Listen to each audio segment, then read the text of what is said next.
Video பார்க்குறவங்க like and subscribe பண்ணிடுங்க. Hello guys, வணக்கம். இவ்வளோ சீக்கிரமாக வேனில் எங்கே போயிட்டுருக்கோன்னு பார்த்தீங்கன்னா சித்தப்பாவோட புது வீட்டுக்கு. Yes, it's a house warming function. Morning church pastor வந்து ப்ரே பண்ணி வீடு ஓப்பன் பண்ணாங்க.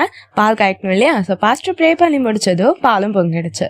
மார்னிங் பிரேக்ஃபாஸ்ட்டுக்கு இட்லி, தோசை, வடை, கேஸ்ரி சாப்பிட்டுன்னு நல்லா ஃபன் பண்ணிட்டு இருந்தோம். நான் நல்லா தூங்கிட்டேன். என் தம்பியும் தங்கச்சியும் என் ஃபோனை வச்சு ஃபன் பண்ணிட்டு இருந்திருக்காங்க. மதியம் வந்துச்சது லஞ்சுக்கு பிரியாணி, சிக்கன் கிரேவி. இவன் இது வரைக்கும் ஃபில்டரே யூஸ் பண்ணதில்லை போல். தலையில் தான் ஹார்ட் வருதுன்னு நினச்சி தட்டி தட்டி பார்த்துட்டு இருந்தான். ஸ்னாப் ஃபில்டர்ஸ் வச்சுட்டு ஒரே எல்லா சிக்குட்டீஸ் கூடயும் ஃபன் தான். எங்கள் ஃபேமிலியே யூடியூபர் தான் அப்படின்னு இப்போ உங்களுக்கு ப்ரூவ் பண்ணுறேன் பாருங்க. வீடியோ பார்க்குறவங்க லைக் அண்ட் சப்ஸ்கிரைப் பண்ணிடுங்க. பெல் ஐகானை கிளிக் பண்ணுங்க. படிக்கோங்க. அப்புறம் நாங்கள் போட வீடியோ நீங்கள் அடிக்கடி போட்டு பார்க்க. Okay, thank you. பாருங்க, இதான் நம்ம சேனல் மேம் எப்படி ஓட்டிட்டு